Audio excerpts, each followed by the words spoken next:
మిత్రులందరికీ నమస్కారం. మరి రోజు రోజుకి దళితులపై అదేవిధంగా బహుజన వర్గాలపై విపరీతమైన దాడులు జరుగుతూ ఉన్నాయి. మన షాద్నగర్‌లో జరిగిన ఏదైతే ఇష్యూ ఉందో అంటే కులాంతర వివాహం జరుపుకున్నటువంటి చంద్రశేఖర్ వాళ్ళ అన్నగారిని ఎవరైతే అమ్మాయి వాళ్ళ కుటుంబీకులు ఎవరైతే చంపేసారో ఇది చాలా బాధాకరమైనటువంటి విషయం. అది కూడా నవపేట మండలంలో ఎమగండ్ల పరిధిలో ఈ యొక్క హత్య చేసి పెట్రోల్ పోసి అంటపెట్టడం అనేది నిజంగా ఇది ప్రజల్లో చాలా తీవ్రమైన ఆందోళన చెందుతూ ఉన్నది.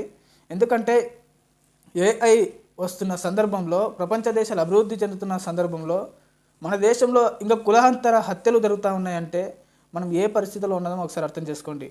ఈ ఈ మతాలను లేకపోతే ఈ కులాంతరాన్ని వీటిని ఉగ్రవాదానికి పెంచి పోషిస్తున్నటువంటి వారిని మనం ఏ విధంగా అడ్డుకోవాలనేది కొద్దిగా ఆలోచించుకుందాం మిత్రులారా. ఒకసారి ఆలోచించండి. ఆయన చనిపోయిండు, ఈయన పోయి జైల్లో పడ్డాడు చంపిన ఆయన. ఏంటి పరిష్కారం ఏంటి? ఆయన చనిపోయిండు, ఆయన కుటుంబ భాగం.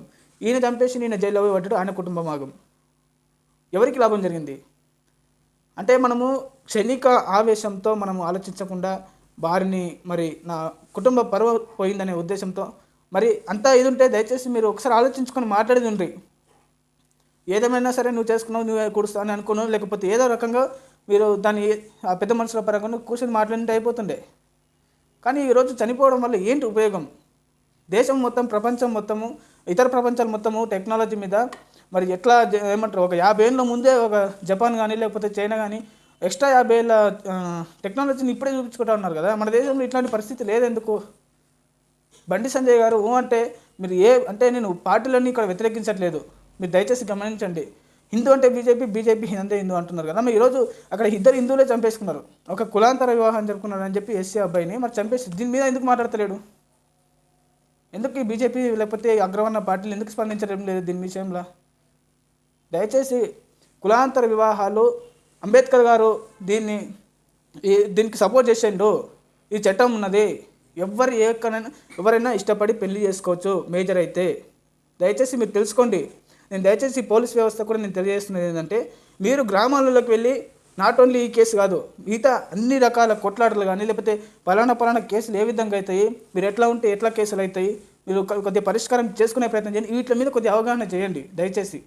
వాళ్ళకు కనీస అవగాహన, సామాజిక అవగాహన లేక సమాజంలో కొద్దిగా అవగాహన ఎట్లా ఉంటుంది, ఏంటి ఎట్లాంటి కేసులు అయితే అనేది కొద్దిగా వారికి తెలియక క్షణికావేశంతో వాళ్ళు తొందరపడుతున్నారు కొట్లాట విషయంలో కానీ లేకపోతే ఇది. దయచేసి దీనిపైన మీరు నిఘా ఉంచి ఈ గ్రామంలో ఉన్నటువంటి, ఎందుకంటే వాళ్ళకు బయట ప్రపంచం తెలియదు. అలా నేను పల్లెటూరు వాళ్ళని, నేను కూడా ఒక పల్లెటూరు వ్యక్తినే. అలా కాబట్టి వాస్తవాలను వాళ్ళకి తెలియపరచండి. కేసు అంటే ఏంది, జ్యుడిషియరీ అంటే ఏంది, లా అండ్ ఆర్డర్ అంటే ఏంది. సో దీనిపైన మీరు కొద్దిగా అవగాహన చేస్తూ సమాజానికి వాస్తవాలు చెప్పాలని నేను కోరుకుంటా ఉన్నాను. నేను మీ నవపేట శ్రీకాంత్ ముదిరాజ్.